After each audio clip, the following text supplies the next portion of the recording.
I don't think that you can understand the current situation properly without considering the role that postmodernism plays in this. Because postmodernism, in many ways, especially as it's played out politically, is the new skin that the old Marxism now inhabits. So you could think that there's a postmodern philosophy, which we'll talk about a bit, that really came into its vogue in the 1970s after classic Marxism, especially of the economic type, had been so thoroughly discredited that no one but an absolute reprobate could support it publicly anymore. Even the French intellectuals had to admit that communism was a bad deal by the end of the 1960s. And what happened was that they played a sleight of hand game in some sense and rebranded themselves under the postmodern guise. And that's where identity politics came from. And so, and then that spread like wildfire from France, especially into the US, through Yale University, through the English department there, and then everywhere. And so what happened was, you know, there was this idea that the Marxists had put forth that the natural landscape of economic landscape is a battle. And it's a battle between the proletariat, the working class, and the bourgeois. And that that economic systems were doomed to continue to enslave people and to keep them poor and downtrodden unless there was a radical economic transformation that was predicated on something more like equity policy. And then that was put into place in many, many places, as you no doubt know, throughout the 20th century, with absolutely murderous results.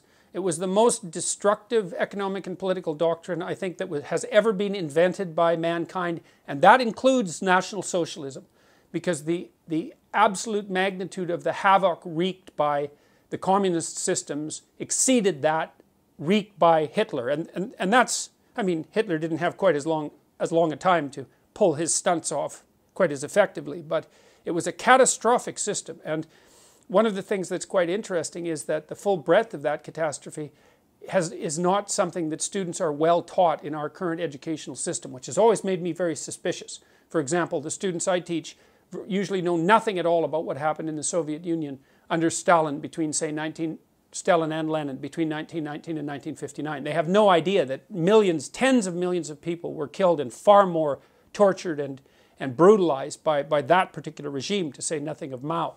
So look, what happened was that by the end of the 1960s, the evidence that communism was a catastrophic failure was so overwhelming that even the French intellectuals, and we'll return to them later, like because the French have a very long-lasting and powerful public intellectual tradition, and so intellectuals there are very influential. Even the French intellectuals like Sartre, Jean-Paul Sartre, the famous philosopher, had to admit by the end of the 1960s that the Stalinist, communist, Maoist experiment and all of its variants, not just those particular dictators, but all of its variants, was an absolute catastrophic failure. And then what happened was the postmodernists came onto the scene, and they were all Marxists, but they couldn't be Marxists anymore because you couldn't be a Marxist and claim that you were a human being by the end of the 1960s. And so they started to play a sleight of hand, and instead of pitting the proletariat, the working class, against the bourgeoisie, they started to pit the oppressor, the oppressed against the oppressor. And that opened up the avenue to identifying any number of groups as oppressed and oppressor, and to continue the same narrative under a different name. It was no longer specifically about economics. It was about power. And everything to the postmodernists is about power. And that's actually why they're so dangerous, because if you're engaged in a discussion with someone who believes in nothing but power, all they are motivated to do is to accrue all the power to them. Because what else is there? There's no logic, there's no investigation, there's no negotiation, there's no dialogue, there's no discussion, there's no meeting of minds and consensus. There's power. And so since the 1970s, under the guise of postmodernism, we've seen the rapid expansion of identity politics throughout the universities. It's come to dominate all of the humanities, which are dead as far as I can tell, and a huge proportion of the social sciences.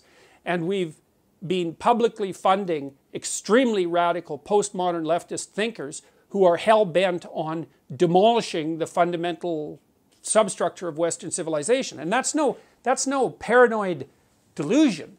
That's their self-admitted goal.